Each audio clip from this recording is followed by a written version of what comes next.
Welcome back. It's Cameroon Feeling live on CRTV, and joining me is the creative writer of this novel, Entangled in My Quagmire, Joy Atembe. You're welcome. Thank you, Patience. Thanks for hosting me. Yeah, happy to have you. Your first interview on live television? Exactly. Okay, so relax. You're at home. We're chit-chatting. I've read your book, and I just want to know the mind behind this work of art. So what is the story of this book, if you were to describe it to someone who's never read it before? I'll describe it as a story that talks about a lady, who gets caught in between love, that is emotional satisfaction, and money. And she finds herself in a very difficult position to make a choice out of it. Okay, so what is the story behind this story? Is it your personal experience? Did you witness it in someone you know? No, it's not actually my personal experience. It's actually about societal views. Okay. I'm actually a very keen observer, and I like to create stories from what I see. Picture, remove characters from people, create stories that will fit and will suit their personalities. Yeah, so you are someone who likes observing. I love observing too. So what is it that you observed about women that you wanted to talk about through this character in the book? Naomi. All right, I tried using the character Naomi to portray this type of ladies who want love, and at the other side of the coin, they want money as well. Yeah. So since they get entangled between love, emotions, sexual satisfaction, and money, they find difficulties to really pertaining to one choice. It's either you go for money or you go for love, because no man in this world actually has it all. Yeah. So it's left for us ladies to make that particular choice. Either we stick to love and we work together in achieving our goals, or we stick to money and forget about love. When I read your book, I have the feeling that the lady is the villain and the men are her victims. Is that true? Is that what you wanted to do? Because the men were just going through her decisions. Yeah, it actually affected the men like 75%, because the characters I try to portray are, let me say, they are submissive men. They are not loud. They go for what they want. They are calm. They are not the hotter types of men who will be like, no, I don't want this kind of lady. I don't want this kind of thing. So Naomi actually used these men to achieve what she has always wanted to have in life. The thing about Naomi in this book is she was never satisfied. That's an interesting thing. She has never been satisfied, even right up to the end, even though I still have the urge to continue the book. It looks like you can continue from the end. You discover when you read the book, the book is about infidelity, passion, entanglement, interest, and most of these characteristics are those that Naomi carries with her, and the men just have to go through it. You know what, we're going to have a man join us here because International Men's Day is coming forth, and I want to get the male perspective on this. Big Joe is not like these men you wrote about. He will make his thoughts heard. But right now, we're going to have our love clinic first of all. Do you know what the topic is of our love clinic? No.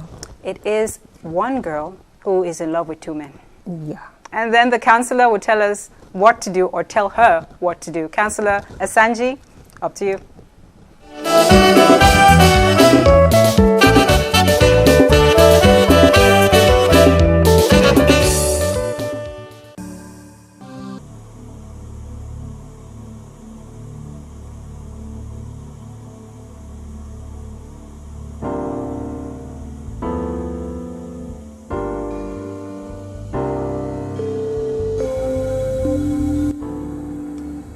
Hello Patience, greetings to you.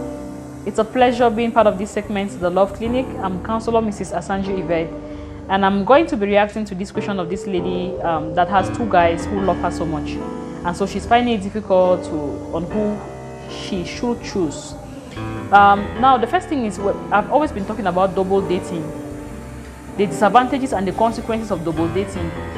This is just part of it. You find yourself in the middle of two people and you don't know who among them. But the first question I even want to ask is, how did she find herself in the middle of two guys? How? It means she was dating one and then another one came, she opened up to the person. So I don't know how others are going to look at it, but it's more of a cheat. Yeah, it's more of a cheat. So if you are in a serious relationship, I always say that once you're in a serious relationship, if you're courting, you know, your relationship is at the level of courtship, it's defined, then you are not open to others. You should not give your contact out for others to still get in touch with you, those who are interested in you.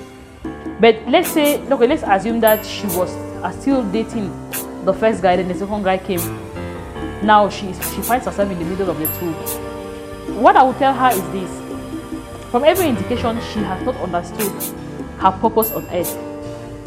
She has not understood her vision. Thank you so much, Councillor Yvette Asanji. So I'm just going to ask you, Joy, according to the councillor, first of all, why would a woman have two men? It means she's being unfaithful. Do you agree with that?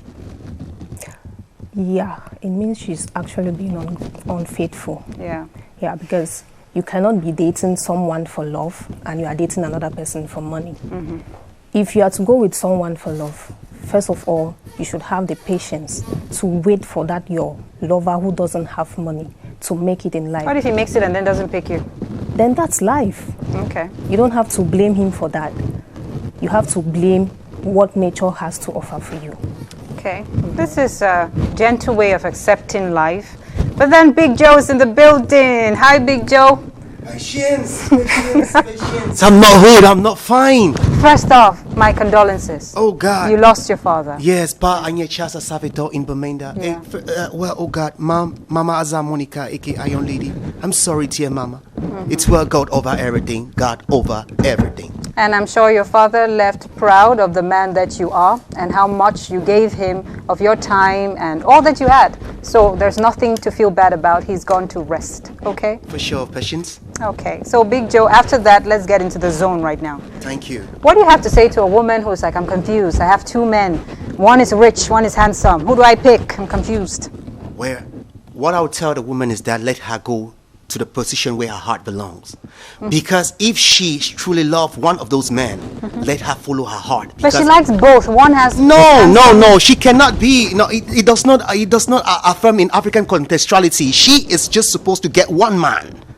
Are you satisfied with one woman? No, but as an African man, you already know. You know how the rules goes. So what I'm trying to say is that she might follow another rules whereby she might get into a karmic relationship. Yeah. Whereby she follows a man that does not suit her contextuality. In cause of that, there's always that squabble at home. Okay. She will never have... So if Big Joe, if you're in a relationship with a woman and then you discover that she's having something with another man, are you going to leave her? Automatically. Automatically, Patience. That means she does not respect me as an African man. But Big Joe, why is it that when you are in a relationship with two women, it's okay? Yes, because that is the culture that we have in Africa. There are so many women, Patience. Women are more than the men. So we need to occupy the space so that some of these women should not be angry. So you're doing social service? Come on, it's not like that, Patience. When you look at yesteryears, Patience, our forefathers, they practice this thing. It's just like a cross-generational issue. And this is a way of a man thinking really strange from what I know. What do you think about it? Normally, men always want to dominate. Yeah. In everything, in every aspect of life, they want to be at the head. So they don't mind if they are getting married to 3,000 women. All is that they want to be respected. Yeah. And immediately they find you setting your eyes on another man. That's where the problem comes. They feel disrespected. Yeah. They feel devalued. They feel like they have lost their value in your eyes. Yeah, but then this book raises so many questions because although Naomi seems like she is the villain, but then there are so many women going through that indecision because you're looking for the right partner. You have to date many people to get the right person sometimes. And then the society scorns that. Big Joe. Patience. International Men's Day is coming. That's Saturday. What do you want women to know about men today? Women should know that men are the pillar of each and every family. Men are the key to success story. But why women stand as that cadence to accompany men to their achievements in life. So let the women always show some that serene love to a man so that they can build both futures together, Patience. Okay, so now I'm asking you, Big Joe, as a man, what are you willing to give women to add to their lives, just like we add every day, the flavor, the cadence in your lives? What I need to give a woman is true love. Love conquers all. Once you give her that love, passion, emotion, compassion, and everything, I bet you, Patience, you will never be a failed man. Okay, you sound so positive, Big Joe. I want to find out from you. Have you had your heart broken ever? Yes. What happened? Oh, you know, as a gangster that I am. As a gangster that I am, you know, every gangster must also fall prey to a lady. So I gave in all, thinking that I'm going the right choice, not knowing that I was into a karmic relationship. What did she do, if I'm not asking? Patience, I raised that point. Baba. I can say it. Okay. But anyways. But what is the one thing that if a woman does, you will not be able to stand? Patience. If a woman does not listen to me, does not give me positive advice, does not follow the rules that can actually enable me to move to the next level. Patience, I'm sorry to tell you that I don't move for such kind of women. You know, it's interesting to hear when a man talks. In women's minds, they're like, maybe Big Joe would have said, a woman has to be curvy, she has to be tall, she has to be slender, or whatever. But then men want what is inside. Yes, Patience, that's why I'm saying that I don't look at the physical beauty here. Whether need physical beauty, whatever you are, those beauty is for the party. For you to bring in a woman at home, no matter, we are all God's creature. So beauty lies inside the heart. If she shows me extraordinary that she can support me to the next level, I bet you, Patience, there I go. The other kind of girls, we go in party. Party girls, there you go. But then you are a woman. What attracts you the most in a man? It should be their sense of integrity. Yeah. Their level of enthusiasm. Their level of intelligence, how they relate to societal issues, their morals, their upbringing, the fear of God, their pocket as well, because above all, I'm not going to eat love. She is being really honest here. Big Joe, I want to ask you this question. Online, I've seen it so many times. Men are complaining that women are too money-minded. Isn't it your role as a man to provide? Why are men complaining about what they should do? Patience, when you look at yesteryears, our mothers, even your mom, she never looked at money when she was with Pops. Are you sure? Yes, she loved Pops for who he is, not what he carries in his pocket.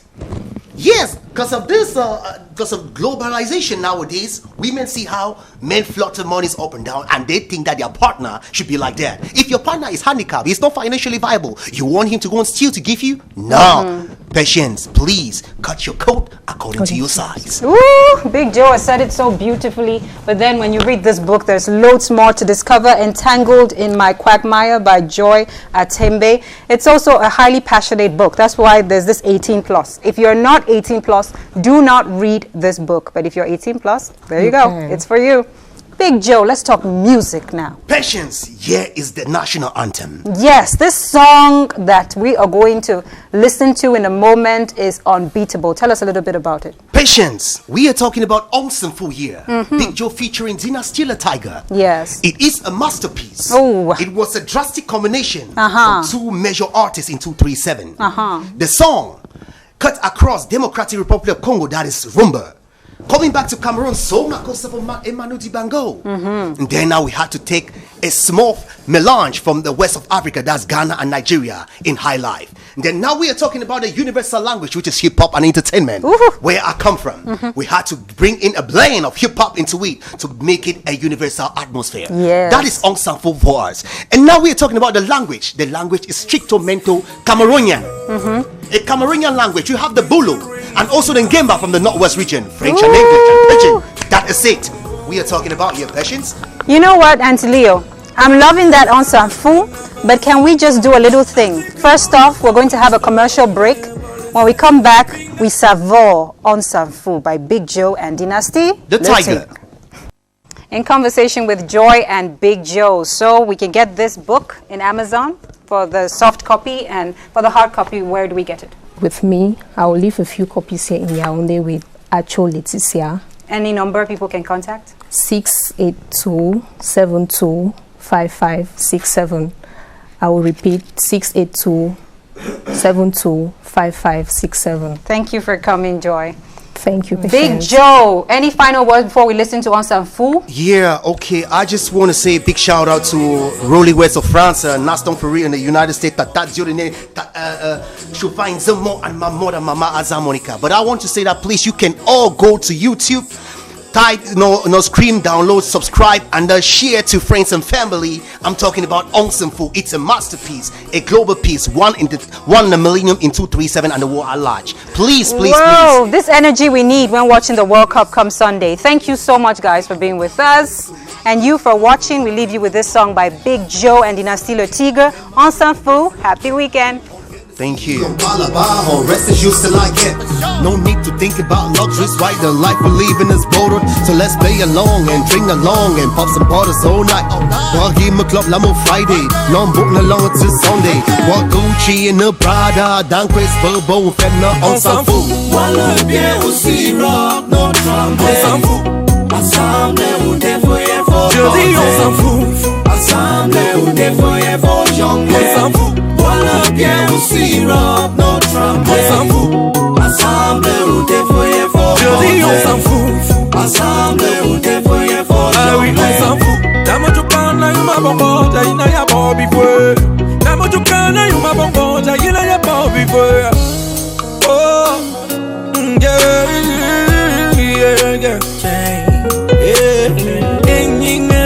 In another miapa, I keep the hammers in while you're talking of your double to baba, boy, yeah, double to boot, oh, go be the money, ja. Man leave by man's eye, now the drum lines to this battleground. Racial discrimination, now the rapture to this battleground. People find all the leaders for build a future tomorrow. When they destroy the construct for build a future tomorrow. On s'en fout, et Samboa sang des actions. Caramba mendem pop da bier sang des actions. Okay. De zinnen bo babe zinnen, en kunnen za babe komen. Ogine zo, maar gine za branden on za babe komen. De zinnen bo babe zinnen, en kunnen za babe komen. Ogine zo, maar gine za branden on za babe komen. On s'en fout. Voilà bien aussi rock.